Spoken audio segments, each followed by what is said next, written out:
Am I look like a prostitute അതെ. എന്ന് പറഞ്ഞ പോലെയാണ് ഞാനൊരു സംഖ്യയാണ് സാറേ എന്ന് പറയുന്നത്.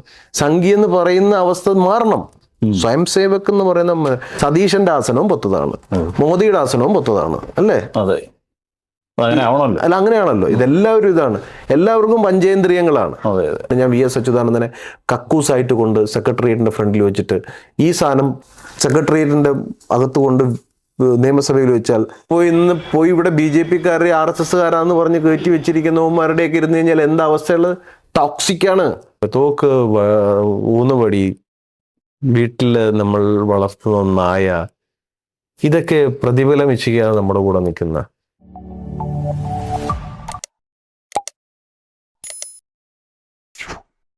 ഇതുപോലുള്ള കോൺഗ്രസ്സുകാര് നല്ല ആൾക്കാർ ഒരുപാടുണ്ട്. പക്ഷെ ഇദ്ദേഹത്തിനെ ഞാൻ സപ്പോർട്ട് ചെയ്യുന്നതെന്ന് വെച്ചാൽ ഒരു വ്യക്തിയിൽ അവരുടെ ഒരു ക്വാളിറ്റി നമ്മൾ എന്താണെന്ന് പഠിക്കണം. ഇപ്പം ചില BJP-യിൽ എനിക്ക് ഇഷ്ടം പോലെ, കാരണം നമ്മളുടെ ഞാൻ ചെറിയൊരു പഴയ RSS 8ാം വയസ്സിൽ പോകുന്നതാണ് സംഘത്തിൽ.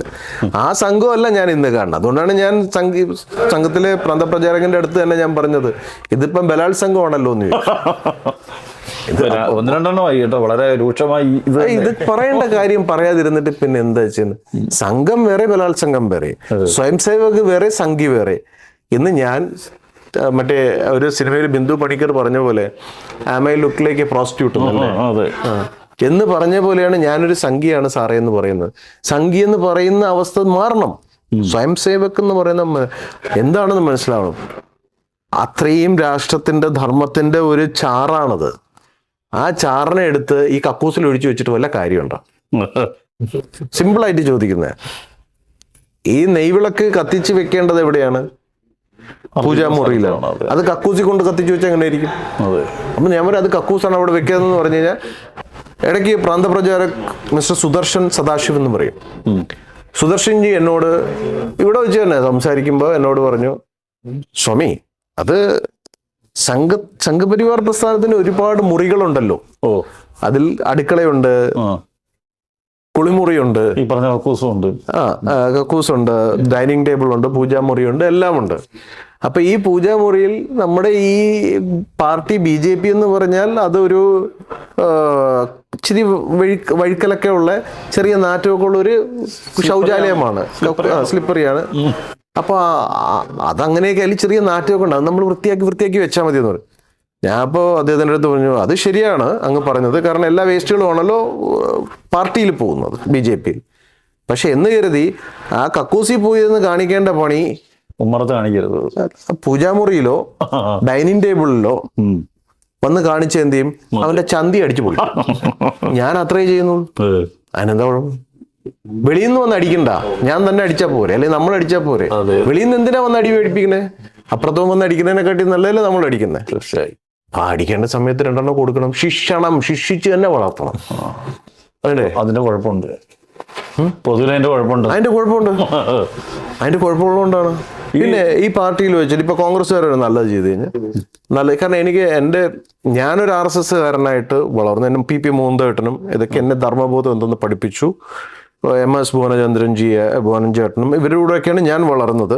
പിന്നെ ഒരുപാട് സീനിയേഴ്സ് ആയിട്ടുള്ള നല്ല ക്ലാസ് പ്രചാരക്സ് ആയിട്ട് കേരളത്തിലെ RSS ഇന്ന് കാണുന്ന എല്ലാ RSS ഭാസ്കർ റാവുജീനെ നോക്കണം, അതുപോലെ തന്നെ PP മൂന്തേട്ടനെ നോക്കണം, ഹരിയേട്ടൻ, അതുപോലെ തന്നെ പരമേശ്വർജി, ഇങ്ങനെ അതുപോലെ മാധവ്ജി, ഒരുപാട് ആൾക്കാരുടെ ക്വാളിറ്റികൾ നോക്കണം. അവരുടെയൊക്കെ അടുത്ത് ചെന്നിരുന്നാൽ, ഒരു നല്ല പ്രചാരകന്റെ കൂടെ ചെന്നിരുന്നാൽ നല്ല എനർജിയാണ്. ഒരു ക്ഷേത്രത്തിൽ പോകണ ഇതാണ്. പോയി ഇവിടെ BJP-ക്കാരെ RSS-കാരാന്ന് പറഞ്ഞ് കയറ്റി വെച്ചിരിക്കുന്നവന്മാരുടെയൊക്കെ ഇരുന്ന് കഴിഞ്ഞാൽ എന്താ അവസ്ഥയുള്ളത്? ടോക്സിക്കാണ്. എനിക്ക് ഇങ്ങനെ പറയാൻ പറ്റുന്നുണ്ടെങ്കിൽ അതിൽ ഒരുപാട് പേരുടെ പലതരത്തിലുള്ള ബ്ലെസ്സിങ്സും ഇൻഫ്ലുവൻസും ഒക്കെ എന്നിലുണ്ട്. ഇന്ന് കോൺഗ്രസ്സുകാരൻ, BJP-ക്കാരൻ, കമ്മ്യൂണിസ്റ്റുകാരൻ പാർട്ടിപരമായിട്ട് ഒരു മാക്സിമം ഇതാക്കുകയാണ്. ബേസിക്കലി നമ്മളെല്ലാവരും ഒന്ന് തന്നെയല്ലേ? തീർച്ചയായും.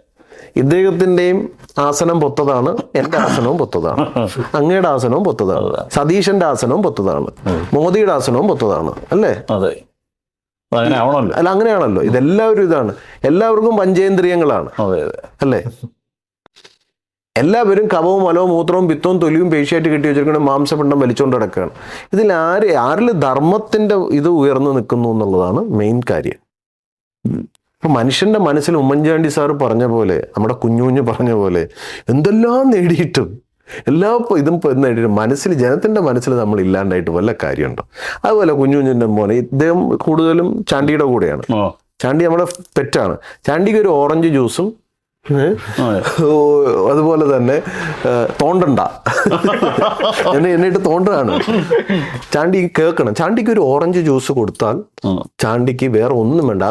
അദ്ദേഹത്തിന് പൈസ ഉണ്ടാക്കണ്ട, അദ്ദേഹത്തിന് വേണ്ട. അത് ജനങ്ങൾ കൊടുക്കുന്ന അർപ്പണമാണ്. പക്ഷെ അദ്ദേഹത്തിന് ഒരു സീറ്റ് കൊടുക്കാമായിരുന്നു, ഒരു മന്ത്രിസ്ഥാനം കൊടുക്കാൻ. ആ മന്ത്രിസ്ഥാനം കൊടുത്തിട്ട് ചെയ്തില്ല. അതും ജനം അത് തിരിച്ചടിക്കും. കാരണം ഇപ്പൊ സതീഷിന് വേണ്ടപ്പെട്ട ആൾക്കാരെ മാത്രം വെച്ചാൽ, എനിക്ക് ആ സമയത്ത് ഒറ്റ കാര്യം ഞാൻ പറഞ്ഞിട്ടുള്ളൂ, നമ്മളെ സഹായിച്ചവർ. അത് കാരണം ഉമ്മൻചാണ്ടി എന്ന് പറയുന്നത് അത്രയും ജനങ്ങളുടെ മനസ്സിൽ വേരുറച്ച ഒരിക്കലും പറിച്ചു കളയാൻ പറ്റാത്ത ഒരു രാഷ്ട്രീയ പ്രതിഭയാണ്. അദ്ദേഹത്തിനെ എന്തുമാത്രം വേദനിപ്പിച്ചു.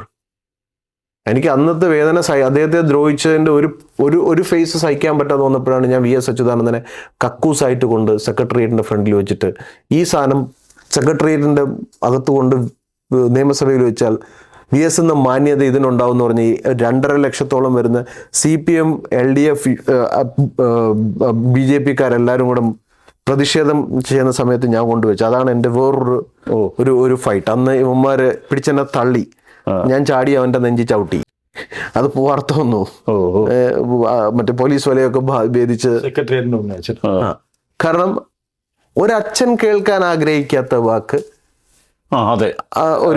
ഒരിക്കലും മാപ്പർഹിക്കാത്ത രീതിയിലുള്ള VS ചില സമയത്തൊക്കെ നല്ല അസാധ്യ ലീഡറാണ്, ജനങ്ങളുടെയും പാവങ്ങളുടെയൊക്കെ ലീഡറാണ്. പക്ഷെ ചില സമയത്ത് അദ്ദേഹം ഉള്ളത്തരങ്ങൾ കാണിക്കും. ആവേശം വരുമ്പോൾ വാക്ക് കൈവിട്ടു പറഞ്ഞ് പെട്ടെന്ന് കേടി. എൻ്റെ കേസിൽ തന്നെ അങ്ങനെ സംഭവിച്ചത്. ഫീഡ് ചെയ്ത് കൊടുത്തത് റോങ് ഇതായിരുന്നു. അത് കഴിഞ്ഞിട്ട് ഞാൻ തിരിച്ചതുപോലെ, പിന്നെ ലാസ്റ്റ് ഞാൻ പുള്ളിയും കൂടെ ശിവഗിരി കണ്ടക്ട് ചെയ്തൊരു പരിപാടിക്ക് ഉണ്ടായിരുന്നു. അപ്പോൾ എൻ്റെ ഫ്രണ്ടിൽ തന്നെ ഇരിപ്പുണ്ടായിരുന്നു. ഞാൻ ചോദിച്ചു, എന്താ ഇപ്പോൾ എല്ലാം പറയാനുണ്ടോ എന്ന് ചോദിച്ചു. ഒന്നും മിണ്ടില്ല. പക്ഷെ പിന്നെ അദ്ദേഹം ഒന്നും മിണ്ടിയിട്ടില്ല എനിക്കെതിരെ. പക്ഷെ തിരുത്തും അദ്ദേഹം. VS-ഉം ഉമ്മൻചാണ്ടിയും ഒക്കെ ഒരേ നക്ഷത്രം തന്നെയാണ്. അറിയില്ലല്ലേ? സോ എനിത്തിങ് ഒരു കാര്യം, ഇത് ഒരുപാട് കാര്യങ്ങൾ നമ്മൾ സംസാരിച്ചു. ഞാൻ കരുതിയിൽ 1/2 മണിക്കൂർ വെച്ചാണ് നമ്മൾ സംസാരിച്ചു. പക്ഷെ ഒരു വലിയ പോസിറ്റീവ് ഇതുള്ളതുകൊണ്ട് ഒറ്റ കാര്യം കൂടി ചോദിക്കാം. ഇതുവരെ പറയാത്തൊരു കാര്യം ആദ്യമായി എന്നോട് പറയാൻ പറ്റുമോ? എന്താണ്? എന്തെങ്കിലും ഇതുവരെ തുറന്നു പറഞ്ഞിട്ടില്ലാത്ത എന്തെങ്കിലും ഒരു കാര്യം ആദ്യമായി എന്നോട് തുറന്നു പറയാൻ പറ്റും? എനിക്ക് എൻ്റെ ജീവിതം ഒരു തുറന്ന പുസ്തകമാണ്. ഇപ്പം ഇച്ചിരി റെസ്ട്രിക്റ്റ് ചെയ്തു കാര്യം. കാരണം പോലീസ് എനിക്ക് തന്ന ഇൻഫർമേഷൻ പണ്ടത്തെ പോലെ, കാരണം എൻ്റെ മുറിയിൽ നിന്നൊരു പയ്യൻ, ഞാൻ ഉറങ്ങിക്കിടന്നപ്പോൾ എനിക്ക് വളരെ ഇഷ്ടപ്പെട്ട ഒരു 3 ദിവസത്തെ പരിചയമുള്ള കുഞ്ഞാൻ, അവൻ അവിടെ നമ്മുടെ ഹോട്ടലിൽ നിന്ന് ചാടി മരിച്ചതിന് ശേഷം ഞാനിപ്പോൾ പബ്ലിക്കായിട്ട് കുറച്ച് എന്താ പറയുക, ഒരു ഡിസ്റ്റൻസ് കീപ്പ് ചെയ്യാൻ തുടങ്ങി. പോലീസ് തന്നെ എന്നോട് പറഞ്ഞു, ആദ്യം ആൾക്കാരൊന്ന് ഫോട്ടോ എടുക്കരുത്, എൻ്റെ ഫോട്ടോ വെച്ചിട്ട് ആൾക്കാർ ഞാനൊരു ഗുണ്ടയോ പിടിച്ചോറിക്കാരനോ ഇതൊന്നുമല്ല. പക്ഷെ എനിക്ക് എല്ലാവരോടും സ്നേഹമായിട്ടായിരുന്നു. ചില ആൾക്കാർ എന്നെ പല രീതിയിലാണ് കാണുന്നത്. പക്ഷെ ആ തോക്കിപ്പോഴുണ്ടോ? തോക്കുണ്ട്. വീട്ടില് എത്ര പേരുണ്ട് പോലീസ്? 4 പേര് ഡ്യൂട്ടിക്ക് കർണാടക ഗവൺമെന്റ്. അപ്പൊ തോക്ക് എപ്പോഴും തോക്കുസ്വാമിയുടെ കൂടെ ഉണ്ടാവും. അത് തോക്കുസ്വാമിയുടെ ജാതകം അങ്ങനെ. തോക്കുള്ളവർക്കും തോക്ക് വേണ്ടവർക്കുമാണല്ലോ തോക്കുസ്വാമി. കർണന് കവച കൊണ്ടല്ലോ എന്ന് പറയുന്ന പോലെ തോക്കുസ്വാമിക്ക് തോക്ക് കൊണ്ടല്ലോ ഉണ്ടാവണോ? തോക്കൊരു വിശ്വസിക്കാൻ പറ്റും. തോക്ക്, ഊന്നുവടി, വീട്ടില് നമ്മൾ വളർത്തുന്ന നായ, ഇതൊക്കെ പ്രതിഫലം ഇച്ഛിക്കാതെ നമ്മുടെ കൂടെ നിൽക്കുന്ന അവരൊന്നും എക്സ്പെക്ട് ചെയ്യില്ല. ഞാനും അങ്ങനെയാണ്. ഞാൻ ആരുടെ അടുത്തൊന്നും എക്സ്പെക്ട് ചെയ്യുന്നില്ല. ആകെ എക്സ്പെക്ട് ചെയ്യുന്ന 2 സാധനമുണ്ട്. അവരുടെ ഉള്ളിലൊരു സ്പേസ്, ഒരു സ്നേഹം. ഇദ്ദേഹം പോലും ചില സമയത്ത് എന്നെ തെറി വിളിക്കും. ഞാൻ ഇവിടെ കാണാതിരിക്കുമ്പോൾ വേറെ അവരുടെ ഇപ്പം എക്സ്പെക്ട് ചെയ്യുന്ന ഒരു സാധനം നമുക്ക് കിട്ടിയില്ലെങ്കിൽ അവർ നമ്മളെ തെറി വിളിക്കും. ആദ്യമൊക്കെ ഇങ്ങനെ ഇതാണ്. ഇപ്പം അതാണ് ഈ പാർട്ടിക്കാരനെ തെറി വിളിക്കുന്നത്. അവർ എക്സ്പെക്ട് ചെയ്യുന്നത് അവരുടെ പാർട്ടിയായിട്ട് നിൽക്കണം. അത് വേണം. അതില്ലെങ്കിൽ ഞാൻ എത്ര നല്ലതാണെന്ന് പറഞ്ഞാലും എന്നെ തെറി വിളിക്കും. പക്ഷെ ഇപ്പൊ ഞാനത് പഠിച്ചോണ്ട് എനിക്ക് അവരോടും സ്നേഹം മാത്രമേ ഉള്ളൂ. എന്നെ തെറി വിളിക്കുന്നതും എന്നെ ഉള്ളിൽ ഇഷ്ടപ്പെടുന്നതും കൊണ്ടാണല്ലോ. കർണൻ 24 മണിക്കൂറും കൃഷ്ണനെ തള്ളക്കി വിളിച്ചോണ്ടിരുന്ന സാധന. പക്ഷെ എന്നും കൃഷ്ണൻ എന്ന് പറയുന്ന ഇത് കർണന്റെ മനസ്സിൽ നിറഞ്ഞു നിൽക്കുകയായിരുന്നു.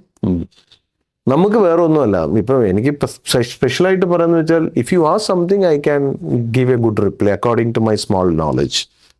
വളരെ സന്തോഷമുണ്ട്, ഒരുപാട് നേരം സംസാരിച്ചു. ഇനി നമുക്ക് വിൽ കമ്മ്യൂണിക്കേറ്റ് അങ്ങനെ നല്ല ചോദ്യങ്ങളായിട്ട്. തീർച്ചയായിട്ടും.